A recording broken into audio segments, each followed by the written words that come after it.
Halo teman-teman semuanya, pada kesempatan kali ini kita berkumpul di room ini untuk sedikit berbincang-bincang nih tentang gimana sih perancangan sebuah produk itu gitu, dari awal sampai produk itu jadi.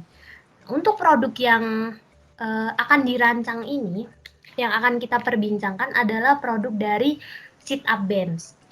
Nah, di sini saya sudah mengundang dua pembicara penting yang sudah berpengalaman, cukup berpengalaman dalam merancang sit up bands ini. Nah, uh, ini saya perkenalkan, silakan pembicara Halo satu. semuanya, nama saya Leonardo Fridolin Itung dengan NPM 1906 10141. Baik, selanjutnya. Baik, selanjutnya, halo semuanya, perkenalkan saya Vina Novita Gunawan dengan NPM 1906 10248. Nah, setelah mengetahui pembicaranya, tentu kita harus tahu dong siapa yang akan memandu acara ini, ya kan? Nah, jadi izinkan saya memperkenalkan diri. Nama saya Anastasia Aurestacia Verona dengan NPM 1906 10256. Oke, kita langsung aja nih, biar nggak terlalu lama ya waktunya, biar kita juga, karena sudah saking penasaran nih. Yang pertama, menurut pembicara satu nih, Fridolin, gimana sih langkah awal untuk merancang produk sit up bands ini? Apa sih langkah yang harus kita ambil pertama kali? Silakan Baik, dijelaskan. oke, terima kasih Ivo. Baik, jadi langkah pertama yang kita akan lakukan itu adalah mengkaji potensi dari permintaan. Nah, jadi yang pertama yang akan kita lakukan tentunya kita akan mendeskripsikan dari produk kita sendiri. Nah, pendeskripsian produk kita ini yang kita lakukan kemarin itu ya teman-teman, kita memilih 10 produk dari yang kita lihat dari referensi atau dari internet, kita milih 10 yang menurut kita itu terbaik lah.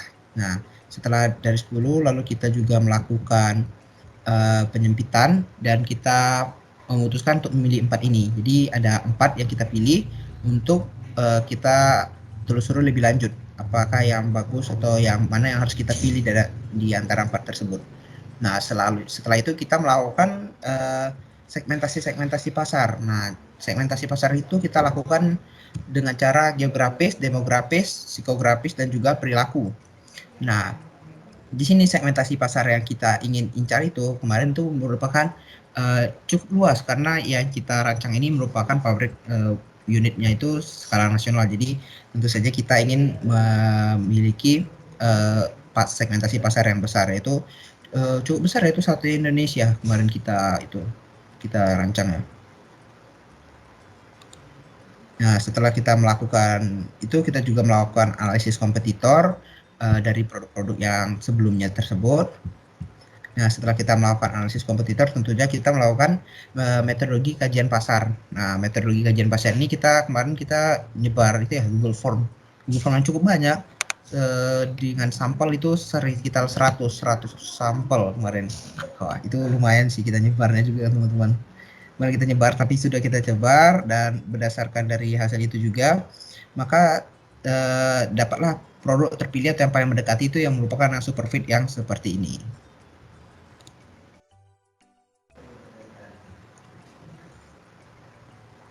Wah, cukup menarik sekali ya. Padahal ini baru pembahasan awal, tapi kita sudah mendapatkan ilmu yang wah cukup, ternyata untuk merancang sebuah produk itu tidak langsung ini loh kita mau ini, tapi kita perlu mengkaji dulu pasarnya, lalu kita harus tahu dulu apa sih produk-produk yang diinginkan oleh konsumen gitu ya.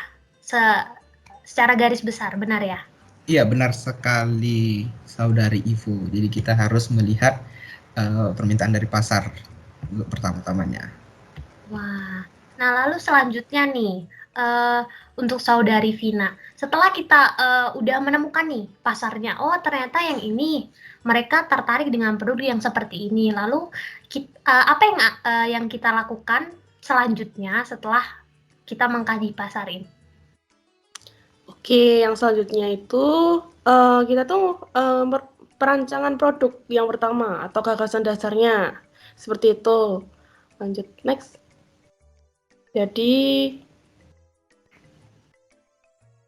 Ini setelah kita menentukan produk tersebut, itu kita akan berdiskusi lalu ada hasil brainstorming dari masing-masing. Nah, dapat dilihat ini pada tabelnya ada brainstorming dari Dolin, aku, dan ada dari Ivo.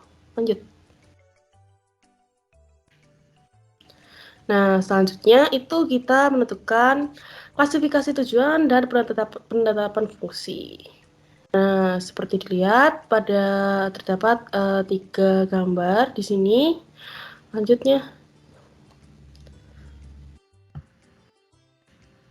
Nah, lalu setelah itu kita ke penetapan spesifikasi. Nah, jadi tujuannya itu ada 5, yaitu ada performasi, ada ergonomi, biaya produksi, material, dan estetika. Seperti itu.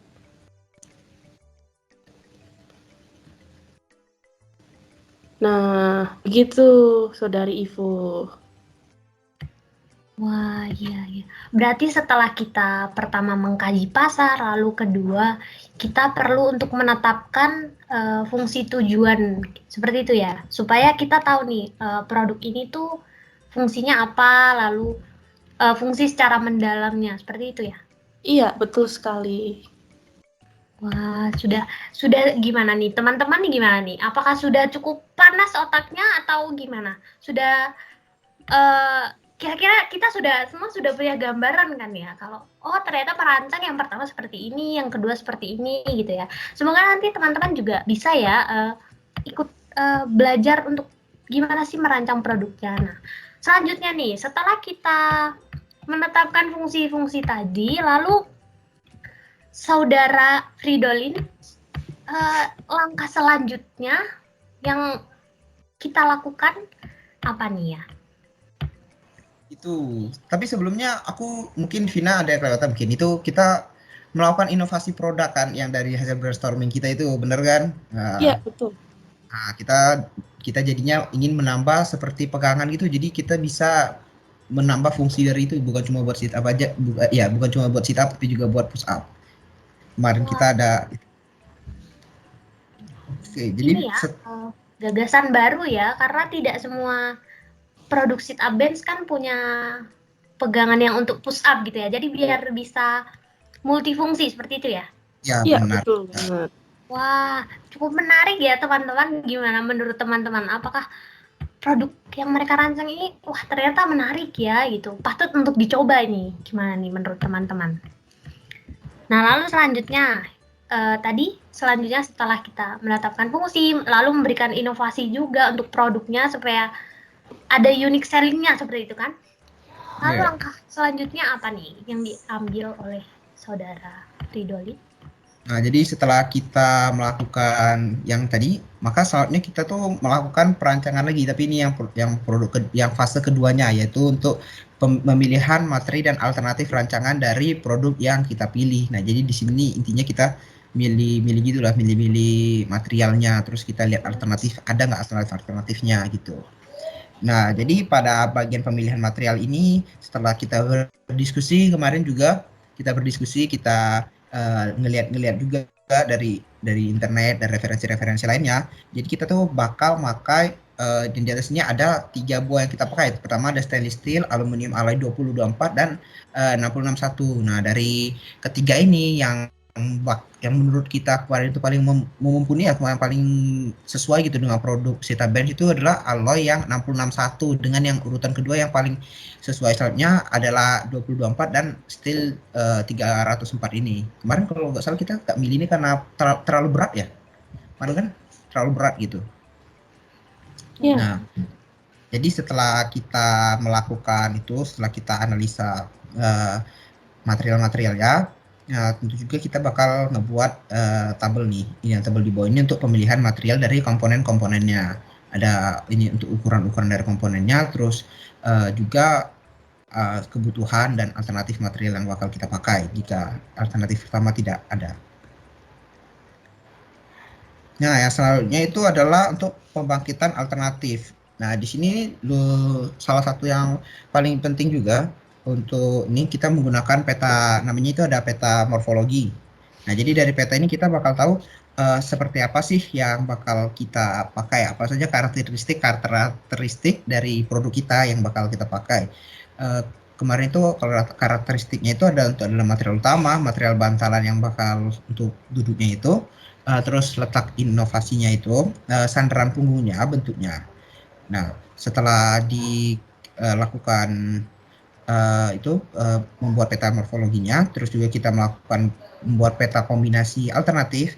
Nah, yang terpilih itu kemarin ada 4 kombinasi yang bakal kita pilih gitu. Selanjutnya setelah dari yang kita bakal milih tersebut, tentunya kita akan melakukan evaluasi alternatif. Nah, kita buat matriks pembobotan kriterianya dulu. Nah, lalu setelah itu kita juga akan buat skala penilaian 4 titik. Ini di bawah sini adalah skala penilaian 4 titik.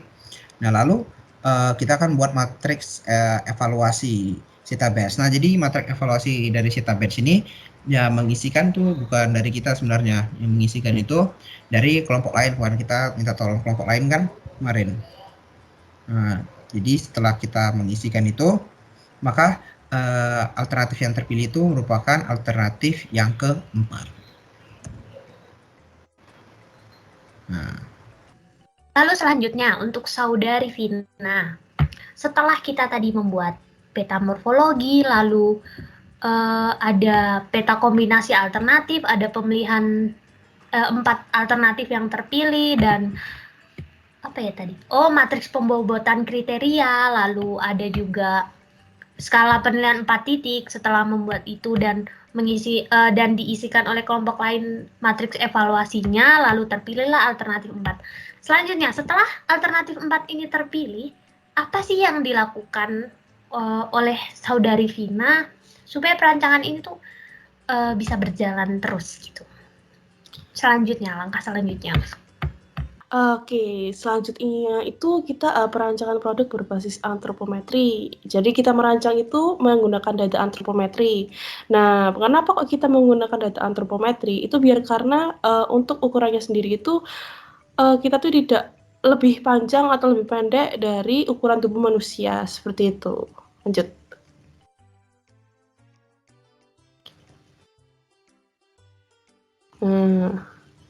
Berikut data-data antropometri yang digunakan. Jadi ada lebar bahu, ada tinggi popliteal duduk dan lebar pinggul duduk, ada tinggi badan dan lebar telapak tangan, seperti itu. Next.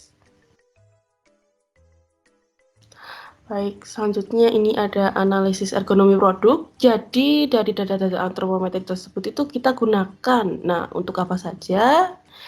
Jadi untuk TBB itu kita gunakan sebagai panjang bantalan punggung, lalu ada LBH ini untuk lebar bantalan punggung, lalu ada PTT ini untuk diameter pegangan bawah, ada LTT dan LBH itu untuk panjang pegangan push up, lalu ada LPD ini untuk panjang bantalan kaki dan lutut, ada TBB dan TBD ini untuk panjang tiang miring, dan ada TUJ ini untuk tinggi tiang. Seperti itu. Jadi juga ada kebutuhan-kebutuhan atau kelonggaran juga dapat dilihat pada tabel seperti berikut. Lanjut.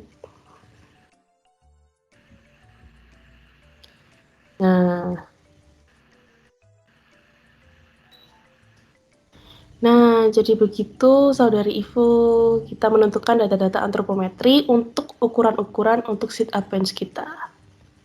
Nah, nih teman-teman, ada ilmu baru lagi kan, bahwa ternyata setelah kita memilih material tuh kita nggak hanya berhenti di situ ya kan, tapi kita perlu juga ketika kita mau merancang produknya gitu, kita harus tahu nih ukuran yang standar gitulah, istilahnya standar gitu ya, supaya ketika sit up base-nya dipakai, ya kali yang pakai kepanjangan gitu, atau terlalu pendek, atau diameter pegangannya mungkin terlalu kecil, jadi nggak nyaman gitu kan. Nah, jadi kita perlu tahu nih, melalui data antropometri yang tadi sudah disebutkan. Nah, lalu selanjutnya untuk saudara Fridolin. Setelah kita menentukan nih data antropometrinya, lalu kita juga tahu apa tadi ya, datanya ini digunakan untuk apa, lalu ada ukuran-ukurannya dan beserta kelonggarannya ini. Lalu langkah selanjutnya yang diambil untuk merancang produk ini apa sih gitu? Nah, jadi Ivo, ya langkah selanjutnya ini sudah mendekati akhir nih. Kita sudah pemilihan dan perancangan proses manufaktur. Jadi kita sudah memulai pembuatan dari part aslinya. Nah, jadi yang pertama itu tentunya kita bakal melakukan ada beberapa produk di sini. Seperti itu, ini merupakan part-part dari yang kita rancang, dari Sita Benz dan lain-lain. Nah, tentunya nggak semuanya bakal kita buat, tentunya kita juga ada yang bakal kita beli. Yang kita beli itu terutama misalnya kayak seperti mur, kita itu bakal beli. Terus bantalan-bantalan yang menurut kita bakal susah jika kita manufaktur sendiri. Jadi itu kita bakal beli, mungkin kita akan custom gitu.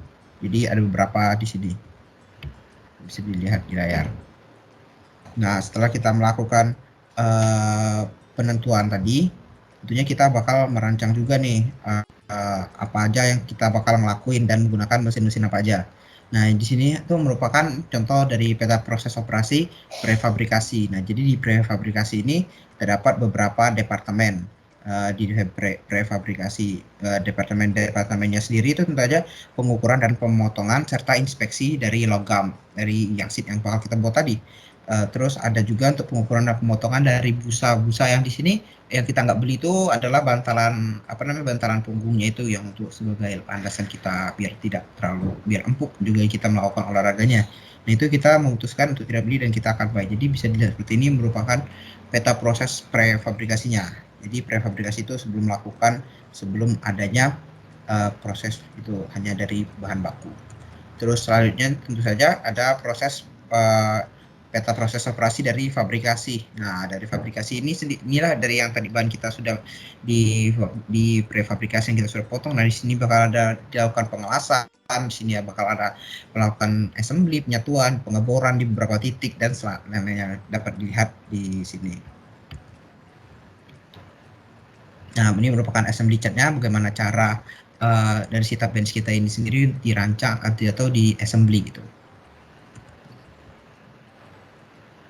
Nah, untuk ini sendiri ini merupakan data umum dari produksi sesuai yang kita lakukan yang berdasarkan dari PPO tadi yang sudah kita lakukan. Nah, ini merupakan dari data umum yang di atas yang laju permintaan 2 itu merupakan data umum. Kita menggunakan data dari data sebelum di forecast dan selanjutnya yang laju permintaan 9 itu merupakan setelah dilakukan forecast. Nah, jadi untuk penentuan waktu produksinya sendiri di sini sama, terdapat 24 jam sehari. Dalam sehari itu ada 3 shift, untuk jumlah minggu untuk produksi dari pabrik yang kita rancang itu adalah 5 minggu. Jumlah minggunya ada 5, terus bulannya ada 4, dan untuk tahunnya itu ada 12. Jumlah bulan maksudnya 12. Oke. Wah, ini mulai ada hitung-hitungan nih ya. Gimana nih teman-teman, apa bingung dengan hitung-hitungannya? Mungkin kalau bingung apakah kita bisa lihat ya mungkin sedikit perhitungan-perhitungannya seperti itu? Ada juga di sini kita juga bakal merancang PTKTK-nya. Di sini merupakan hasil perhitungannya. Mungkin bisa saya tunjukin lewat Excel ya. Ya, Wah, ya. cukup banyak ya ternyata perjalanan kita dari awal sampai akhir, Excelnya semuanya. Nah, itu teman-teman bisa dilihat kan bahwa ternyata tidak semudah itu untuk merancang sebuah produk. Kita ini butuh ada banyak yang harus dirancang, direncanakan dengan sebaik mungkin. Nah, mungkin bisa dijelaskan nih PPM, PTKTK, lalu untuk yang perhitungan-perhitungannya seperti itu. Biar teman-teman ini tambah ilmunya gitu ya. Jadi kayak wah perhitungan susah nih, padahal mungkin enggak gitu kan. Mungkin bisa sedikit dijelaskan sedikit saja. Oke, ini jadi dari PTKTK kita ngerancang juga peta tangan kiri, tangan kanan dari setiap departemen yang tadi saya sudah jelaskan. Ini merupakan inspeksi, pengukuran, pemotongan, dan inspeksi dari logam seperti dilihat. Ini merupakan ini sebenarnya didasarkan oleh asumsi yang kita rancang sendiri kemarin. Karena kita juga tidak bisa melakukan secara real time, terkendala juga oleh pandemi yang terjadi saat sekarang ini dan kita juga meetingnya online, jadi kita melakukan asumsi-asumsi dengan juga melakukan perhitungan seperti ini untuk PTKTK logam, untuk PTKTK untuk inspeksi dan busa. Ini bisa saya biar dilihat semuanya. Oke. Untuk PTKTK fabrikasi ini merupakan secara keseluruhan yang tadi saya jelaskan berdasarkan PPU juga.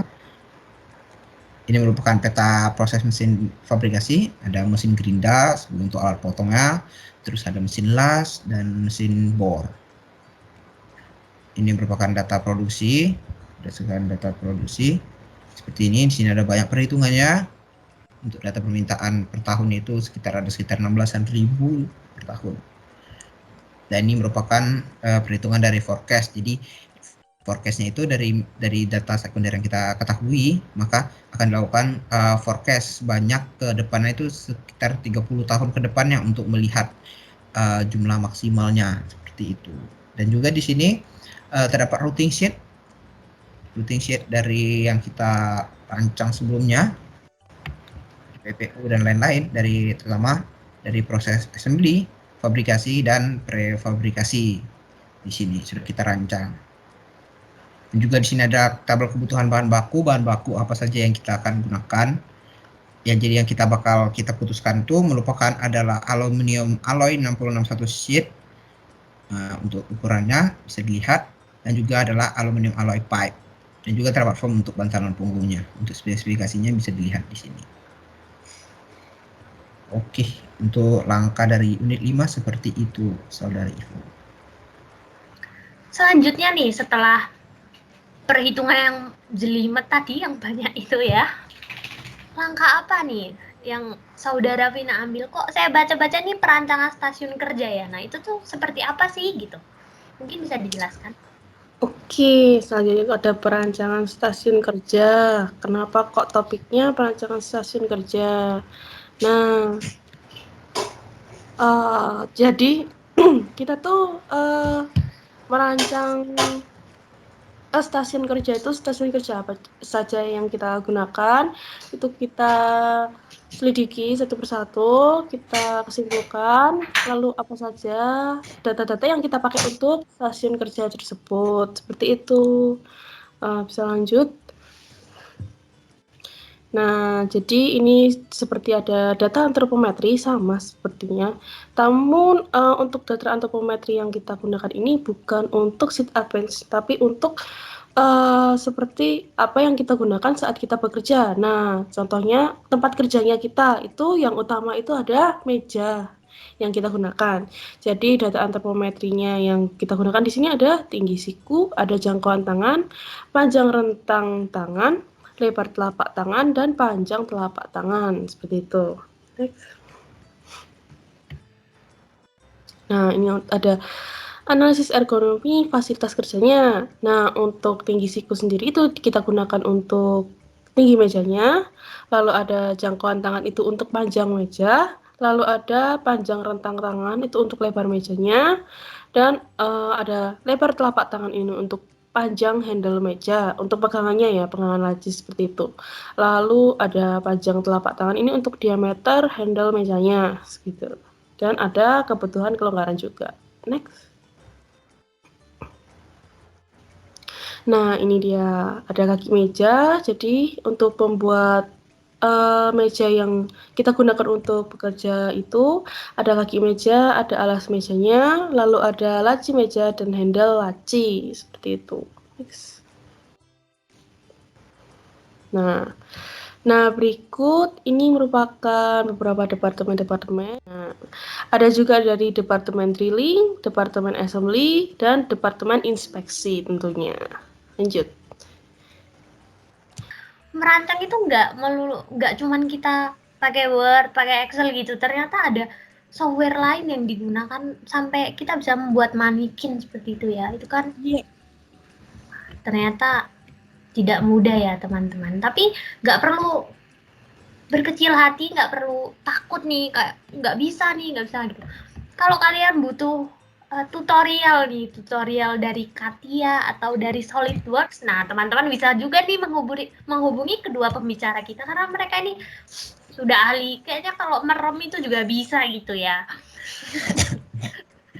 Nah, selanjutnya pemanufakturan produk nih ya, yang ketujuh. Apakah ini yang terakhir atau bagaimana? Nah, silakan dijelaskan oleh Saudara Dolin. Nah, benar banget nih, ini udah di ujung nih. Ini kita udah proses pemanufakturan produknya, jadi proses pembuatan produknya. Nah, jadi bagaimana proses pembuatan produknya? Tentunya yang pertama kali itu kita nentuin part kritis yang untuk kita rancang. Jadi kita mikir apa sih part kritisnya itu, apa yang bagian paling penting dari sebuah Sita bench. Nah, jadi yang kita tentuin tuh yang paling penting merupakan adalah tiang miringnya tentu saja di sini. Oke, nah setelah itu mungkin bisa diceritain sedikit dulu kenapa bisa kayak gini. Jadi yang pertama-tama yang kita lakukan itu tentunya kita kemarin sudah melakukan survei. Kita teman kita saudari Ivu dan saudari Vida melakukan survei untuk mencari material. Nah ternyata material yang kita ketemukan itu eh, untuk yang kita dari awal ngerancang ketebalan dari produk kita itu maunya 2 mm, tapi kemarin itu karena terkendala biaya yang 2 mm, jadi kita melakukan skala. Kita melakukan skala 2:1 yang semulanya produknya berukuran 130 kali 5 kali 4 jadinya 65 cm kali 2,5 kali 2 juga berpengaruh kepada ketebalannya yang pertama dari 2 mm jadi 1 mm untuk menekan itunya juga menekan harganya karena lumayan bisa dilihat sendiri rincian biayanya di sini itu mencapai 2.400.000 untuk membuat 44 produk dari yang kita pilih gitu. Waduh. Dan 44 ini juga bukan spesimen aslinya karena awal spesimen aslinya itu adalah sejumlah 166 unit. Bayangkan 44 aja sudah 2.400.000. Apalagi kalau misalnya 166 unit gitu kan. Wah, itu mumet mikirnya. Terus kita gunain menggunakan sampel dari rumus Solvin, maka kita dengan margin of error-nya itu sebanyak 12% dan kita akan mendapatkan 44, di mana setelah kita berdiskusi 2.400.000 itu masih bisa kita untuk buat dari produknya itu walaupun memang sedikit agak berat.